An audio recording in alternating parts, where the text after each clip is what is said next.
jutaan atau misalnya 10 juta sekali produksi. Kalau misalnya di udang kalian beli sekitar 10.000 benur aja itu kayak diketawain sama itunya. Oh, kalau 10.000 mah kita gratis saja, Mas, nggak usah beli, datang aja ke sini gitu. Nah, ongkos kirimnya lebih mahal dibandingkan harganya. Itu pengalaman pribadi. Pengalaman pribadi, saya minta kayak, Mas, kayak hatchery, ada nggak benur yang siap, kita butuh 10.000. Dia bilang kayak, yang 10.000 mah datang aja Mas, ambil aja sendiri, tapi datang sendiri itu karena ongkos kirimnya jauh lebih mahal. Nah makanya kalau ikan akuarium ikan hias itu kan konteksnya nggak jutaan ya, jadi mungkin konteks produksinya ribuan, karena memang nilai dari satu larvanya kalau digedein itu lumayan tinggi.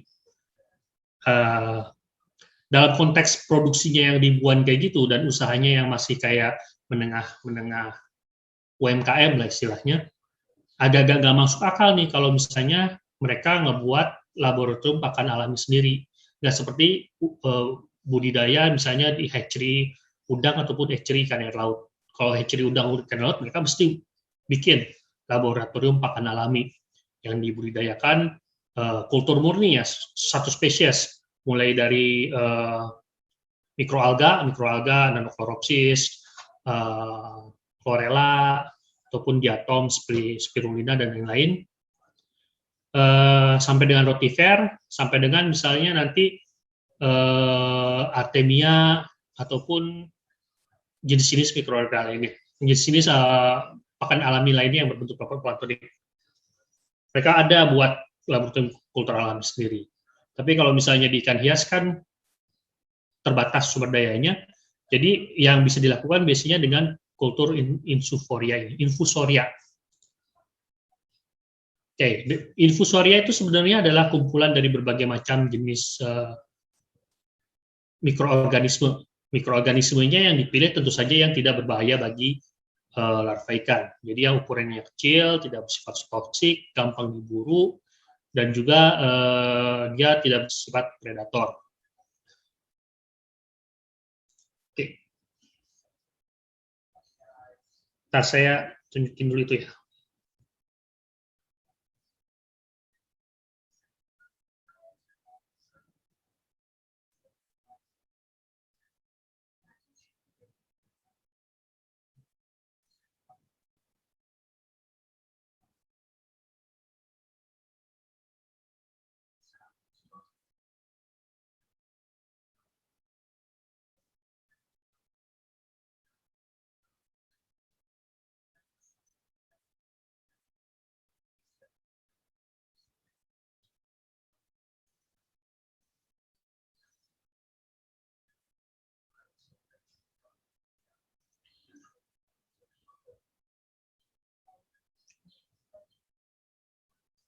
Sorry, saya siapin dulu bahannya.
Oke,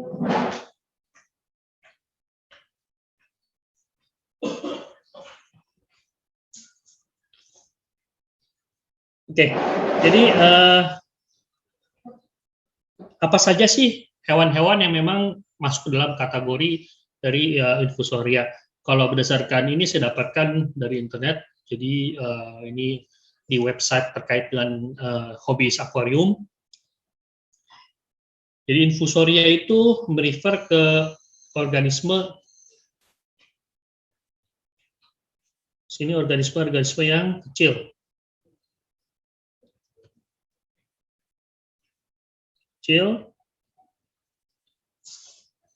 Apa kriteria kecilnya? Kriteria kecilnya sehingga larva yang ukuran kecil tersebut bisa dimakan. Berarti satu syaratnya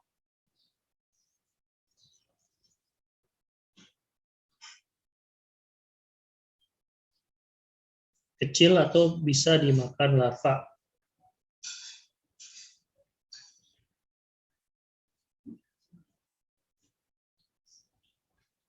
Nah, ini syarat yang kedua, dia bukan predator atau kompetitor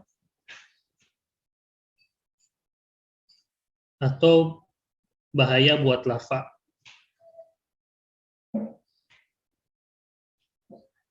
Syarat yang ketiga biasanya bernutrisi,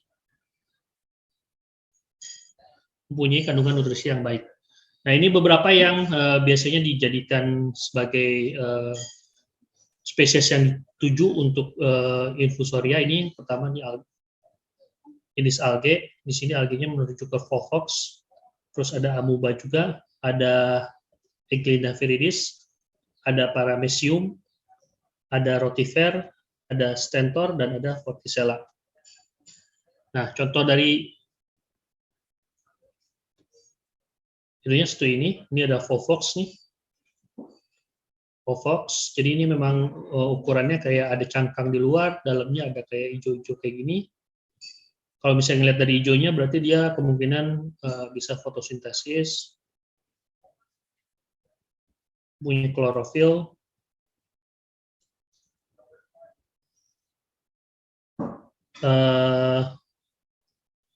Kalau punya klorofil, berarti dia organisme autotrof atau heterotrof? Autotrof, Pak. Autotrof. Jadi kalau misalnya yang mau lihat yang autotrof, biasanya bisa dilihat dari kalau warnanya hijau dan kayak klorofil ini kemudian dia. Nah, ini juga Eglina. Eglina ini sebetulnya adalah organisme yang cukup unik karena dia hewan, tapi dia mempunyai klorofil dalamnya juga. Jadi dia bisa berfotosintesis untuk hybrid. Dia bisa dimanfaatkan sebagai makanan. Ini hijau-hijaunya ini sel klorofil. Terus ini tuh stentor, kalau nggak salah. Bentuknya kayak trompet gini. Kalau misalnya melihat dari bentuk kayak gini, terus melihat di sininya ada kayak bulu-bulu. Ini kemungkinan dia ada non-filter feeder.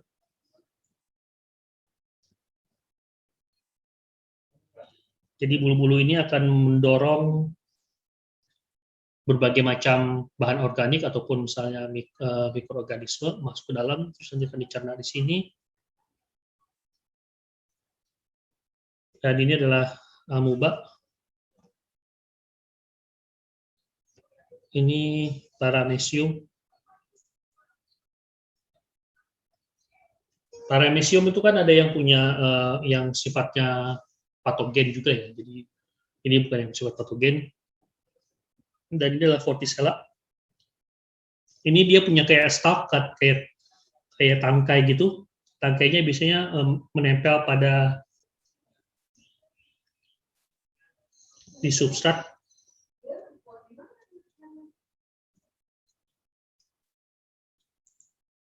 Dan kalau misalnya lihat dari penampangnya, di sini ada kayak bulu-bulu di sini. Ini kemungkinan non-filter feeder juga.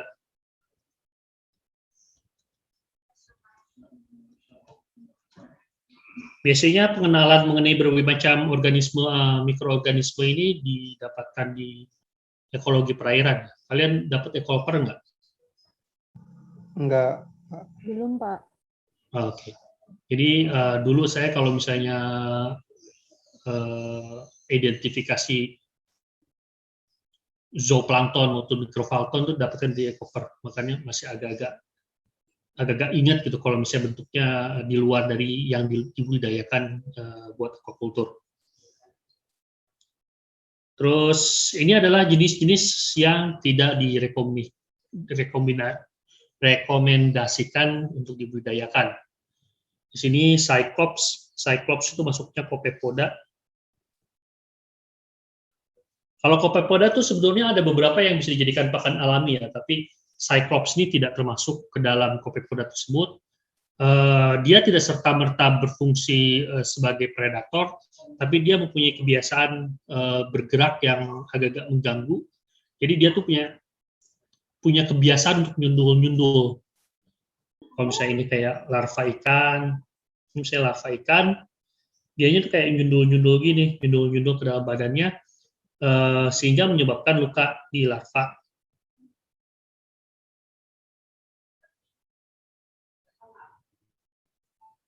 Nah, kayak gitu Cyclops biasanya dihindarin. Tapi Cyclops ini sebenarnya cukup besar ukurannya, jadi bisa dilihat. Ini bisa kelihatan. Dan tentu saja kenapa dia dinamakan Cyclops ini merujuk kepada matanya yang satu ini di atasnya.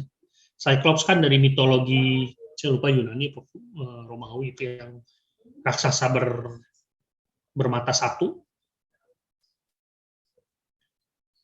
Mungkin kalau yang menemukannya orang Islam dinamain Dajjal kali ya, tapi karena itu kan Dajjal juga, kalau nggak salah ya, mungkin saya salah kali. Matanya ada satu kan. Tapi ya ini Cyclops. Terus ini adalah yang lainnya tidak direkomendasikan untuk dibudidayakan adalah dragonfly ini larva capung. Larva capung tuh kalau misalnya capung kelihatan bagus, tapi kalau larvanya itu dia bersifat predator terhadap ikan, larva ikan. Jadi kalau kalian pernah lihat film Alien itu film lama ya, tahun 90-an itu kan kayak mulutnya itu bisa memanjang gitu kan. Nah, itu dapat inspirasi dari larva capung. Jadi mulutnya itu bisa memanjang, mencaplok larva ikan yang ada di depan. Coba kalau dilihat videonya tuh seru juga tuh, punya anatomi seperti itu. Kelihatannya memang kayak monster kalau dilihat dari videonya. Terus ini adalah Hydra. Ya namanya Hydra ini karena filosofinya itu mati satu tumbuh 1000 ya. Jadi dia kalau misalnya dipotong ini ada tangkai-tangkainya, dia akan tumbuh menjadi 2 dan serupa. Dan ini ada cacing pipih planaria, ini bersifat itu predator. Tapi yang bisa dilihat dari sini adalah bahwa yang tidak direkomendasikan kemungkinan adalah hewan-hewan yang ukurannya besar. Jadi bisa sama dengan larva ikan ataupun lebih besar sehingga menjadi predator. Terus pertanyaan selanjutnya, jadi bagaimana kita bisa membudidayakan Insuforia? Nah, untuk bisa menjawab itu mungkin saya akan tunjukkan dulu ya. Saya matiin dulu itu. Saya pindah ke sini ya.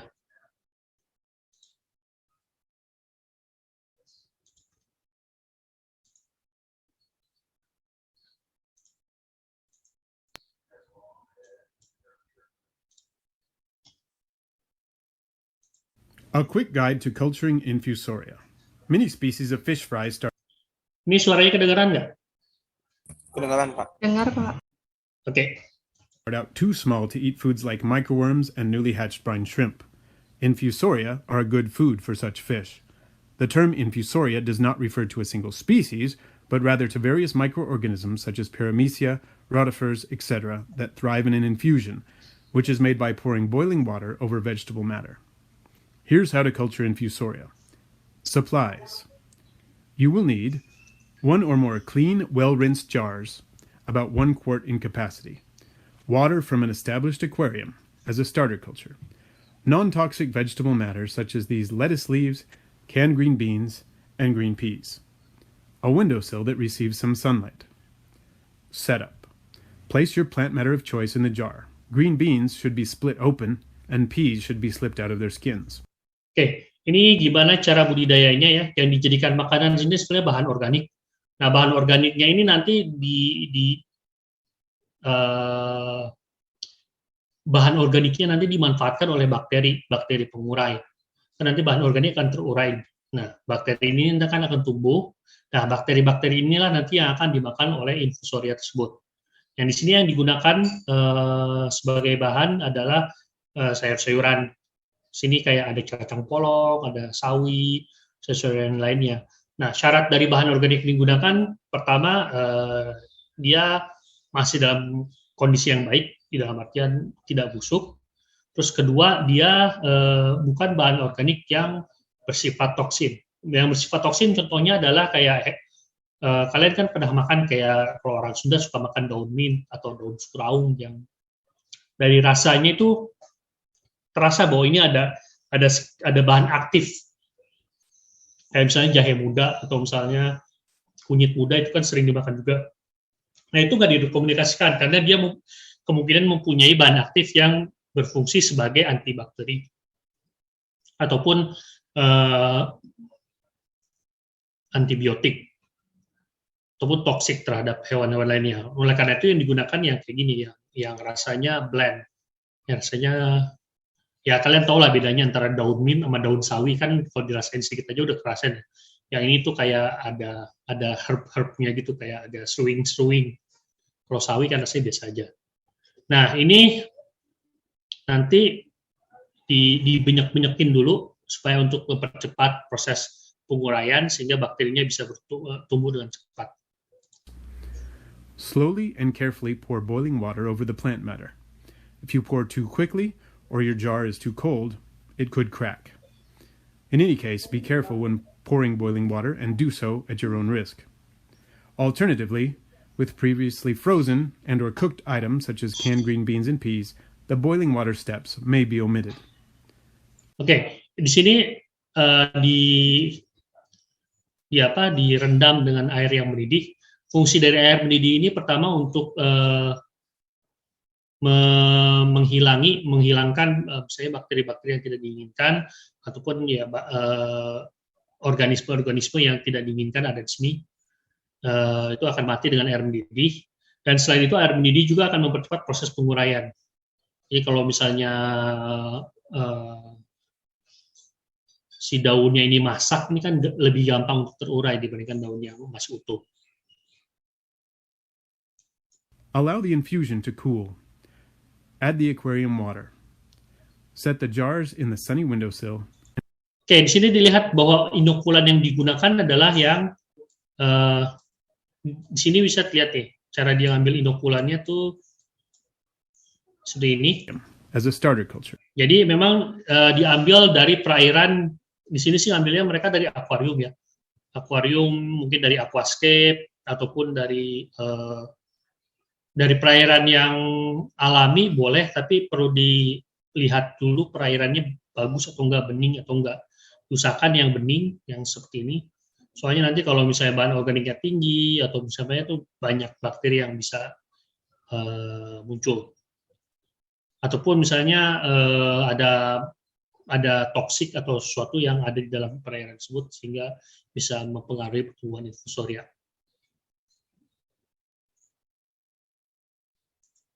Oke, dan nanti inokulannya ditambahkan seperti ini. Set the jars in the sunny windowsill and wait. Watch the cultures over the next few days. Typically, the water will soon turn cloudy as the... Nah, setelah berapa lama nanti airnya akan keruh seperti ini. Ini air keruh ini merupakan tanda-tanda bahwa ada bahan organiknya sudah mulai terurai dan bakterinya sudah mulai bekerja. Yang keruh-keruh ini kemungkinan adalah bakteri bekerja untuk membusukkan si bahan tersebut mengurai. Plant matter decays and bacterial populations bloom. A scum may form on the surface of the water. You may want to swirl or stir the culture occasionally to help ensure sufficient oxygen exchange. At first, infusoria will be present in fairly low densities. However, as they prey on the bacteria and reproduce, the water will begin to clear. The clearing is a sign that the infusoria population is booming and Oke, nanti air yang keruh ini akan berubah menjadi jernih, dan proses perubahan menjadi jernih itu merupakan tanda bahwa infusorianya sudah mulai berkembang. Jadi si infusoria ini makanin bakterinya, sehingga di sini jadinya airnya akan jernih. ready to feed to your fry. This is a drop of aquarium water from the aquarium used to see. Jadi ini adalah inokulannya awalnya, bisa dilihat di sini inokulannya kayak ada titik-titik aja hewan, tapi nggak banyak. The infusoria culture, seen under a microscope.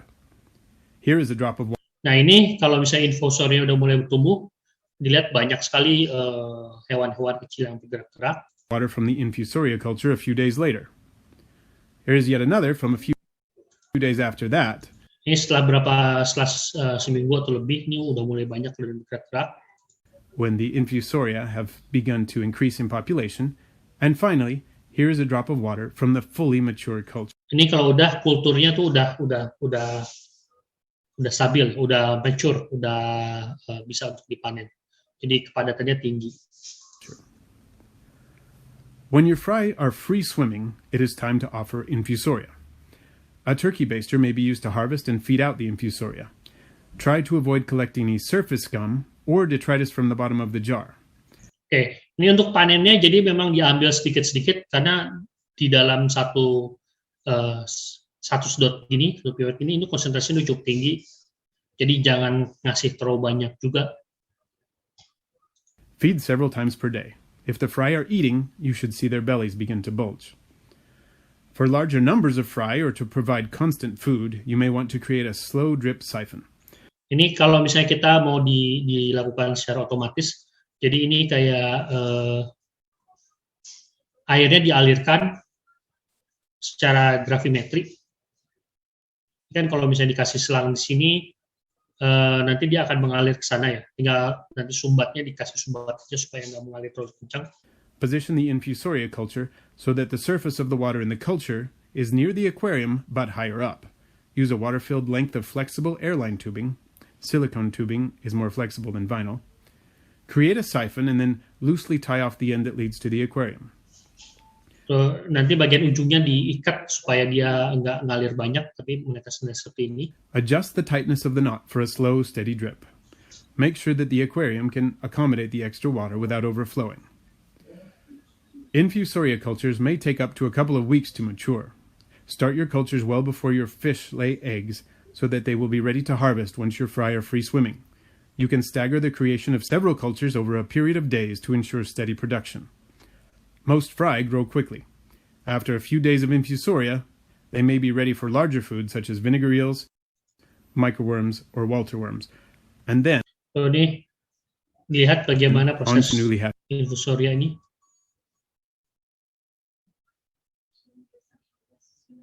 Ada yang bisa nebak ini ikan apa? Ikan cupang, Pak.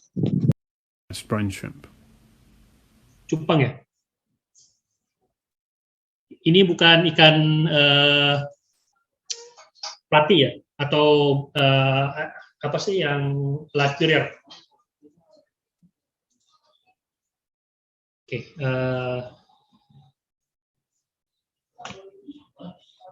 Oke, sekarang kita kembali ke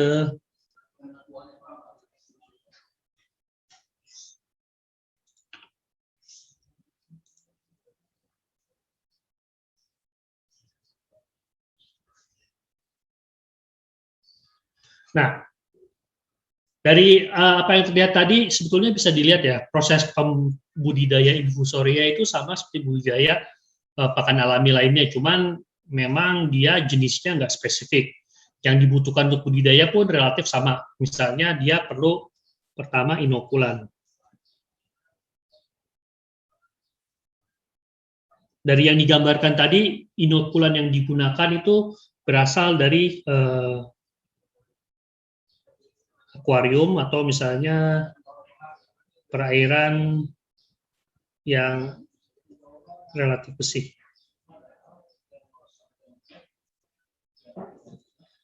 Terus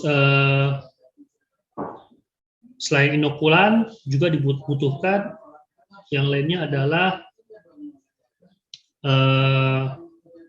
bahan organik atau makanan.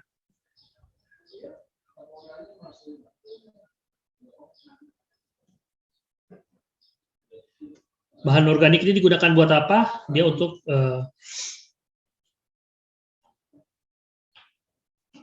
mengembang biak, untuk pelihara bakterinya. Jadi bahan organiknya ini nanti akan diurai. Proses urainya dia akan bakteri berkembang, menyebabkan bakteri berkembang. Dan nanti setelah diurai, jumlah bakterinya di sini akan menjadi makanan infusoria.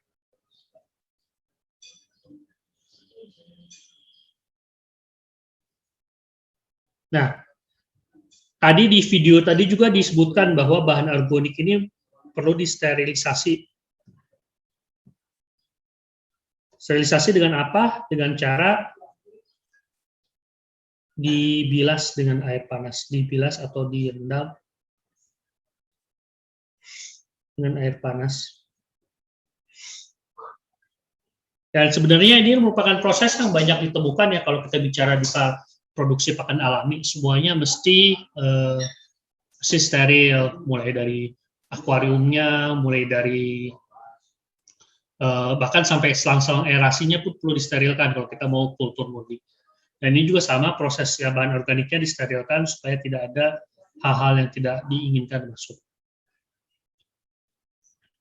Nah, yang terakhir tadi yang diperlihatkan di videonya adalah bagaimana cara panen.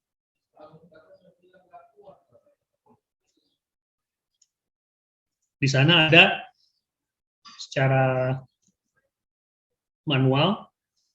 Jadi kita panen manual, kapanpun ikan mau dikasih makan, kita ambil dengan menggunakan pipet. Dan sini jumlahnya itu nggak dipanen semua.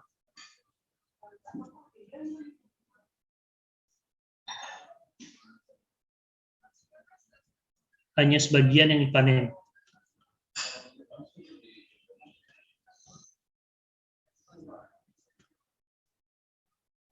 Nah, nanti yang sudah dipanen itu kan kalau sekian lama kan jumlahnya akan semakin sedikit ya. Sekali saya ambil segini 10%, kemudian diambil lagi 10%, ambil lagi 10%. Kalau 5 hari kan 10% kan berarti tinggal 50% aja kan. Nah, ini biasanya kalau kita mau perbanyak lagi, kita tambahin lagi bahan organik. Organik yang sudah direndam.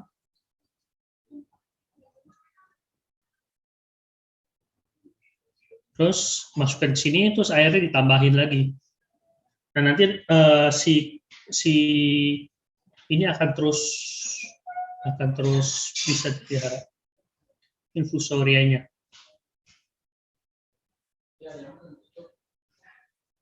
Nah, untuk yang otomatis juga seperti yang menggunakan selang tadi, terus kayak mengalir pelan-pelan, sedikit-sedikit, tetes-tetes, itu masih bisa dikultur, dikembangkan lagi, ditahankan. Kalau misalnya airnya sudah habis banyak, nanti tinggal ditambahkan air sama bahan organik. Cuman ya ini memang kalau memang mesti menetes pelan-pelan, ini kita mesti mengatur antara berapa cepat infusoria bisa tumbuh versus berapa cepat airnya itu digunakan sebagai pakan, berapa yang digunakan sebagai pakan. Jadi rate antara infusoria tumbuhnya harus sesuai dengan rate infusoria yang diberikan kepada ikan, supaya dia ya kalau misalnya ntar yang lebih banyak yang diberikan ke ikan kan berarti nanti si kultur ini akan habis suatu saat.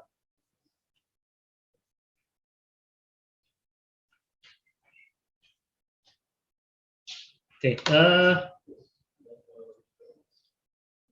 mungkin itu kalau misalnya kita bicara mengenai infusoria. Sampai sini apakah ada pertanyaan?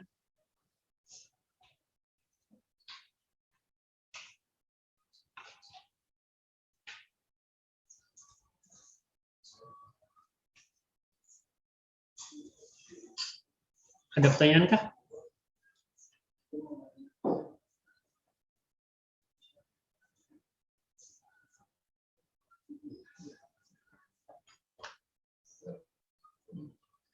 Silakan. Tadi ada Mbak Dia. Iya Pak, izin masuk. Ya, silakan. Ya, izin bertanya. Tadi mengenai yang Cyclops itu masuk Copepoda ya Pak. Nah, yang ingin saya tanyakan, kan itu tadi tergolong tidak dianjurkan untuk digunakan. Nah, kenapa ada beberapa, saya lihat beberapa lab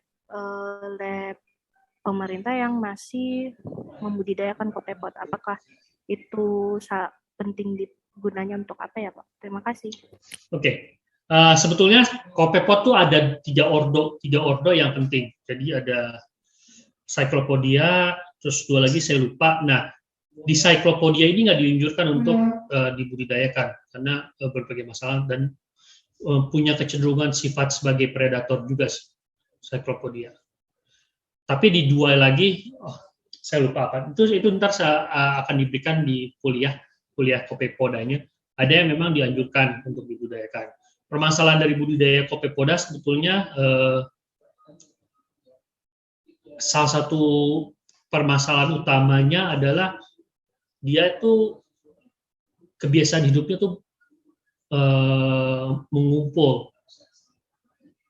Jadi mengumpul di tempat tertentu. Nah, ini nggak bagus untuk pemeliharaan larva. Kenapa kita pengen hewan yang memang bisa kayak menyebar gitu.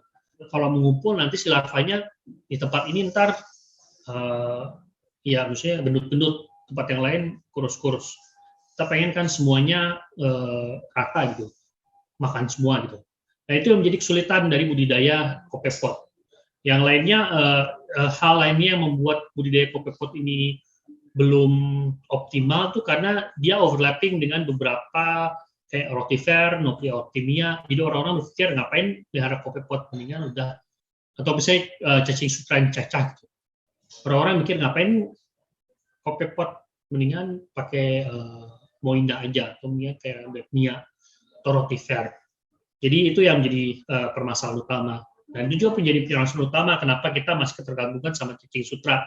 Karena orang-orang masih berpikir bahwa kita ngomong orang-orang di sini industri ya, pembenih orang yang melakukan kegiatan pembenihan masih berpikir ya ngapain saya susah-susah kultur Copepod, kan ini ada cacing sutra. Itu aja sih. Baik Pak, terima kasih Pak. Oke. Ada lagi? Izin bertanya Pak. Silakan. Ya Pak, saya Hafiz NIM 152 Pak. Nah Pak, tadi kan kalau dari video itu ya Pak, kultur infusoria itu hasil kulturnya itu langsung diberikan gitu Pak ke larva ikannya. Nah, saya pernah lihat gitu Pak video di YouTube itu katanya air bekas kultur infusoria itu kotor Pak dan harus diganti gitu sebelum diberikan kepada larvanya. Itu baiknya bagaimana ya Pak? Terima kasih. Sebenarnya kalau misalnya kita ngomong pemberiannya itu kan kalau misalnya kita ngelihat kan itu kan cuma satu pipet aja ya.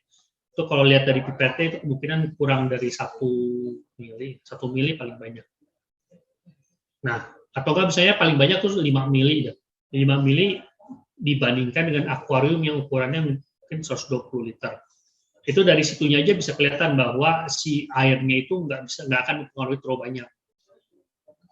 Yang penting sebenarnya adalah proporsinya.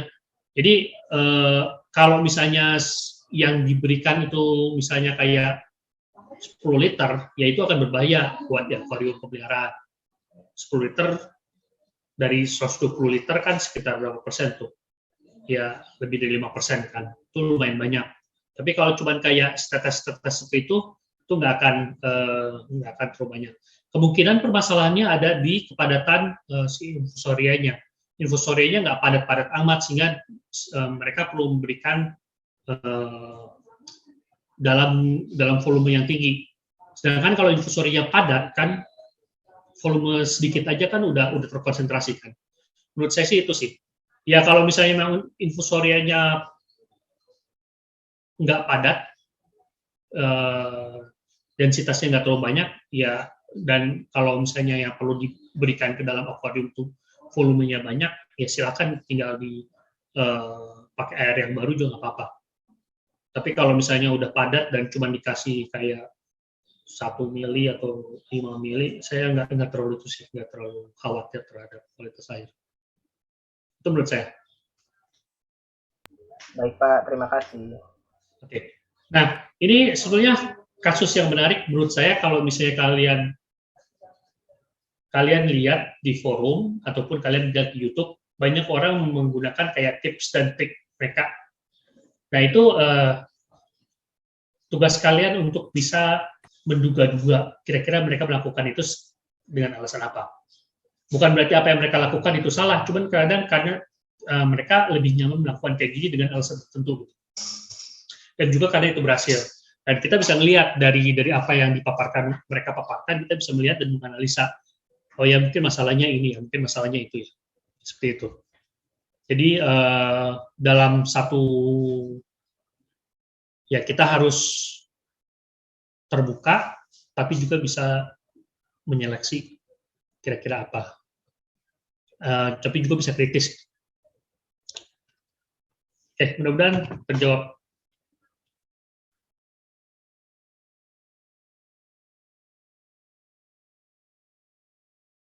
Yang lainnya?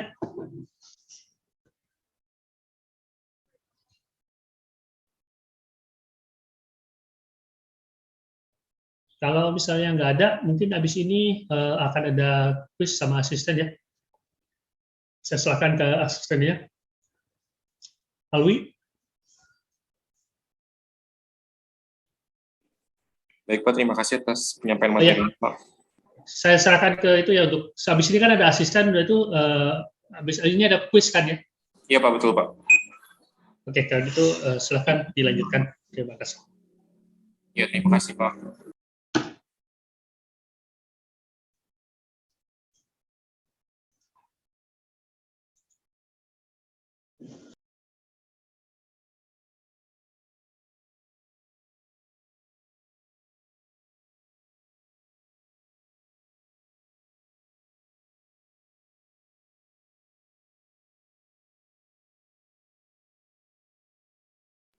Oke, kita ada quiz dulu ya. Boleh on cam, teman-teman yang bisa on cam?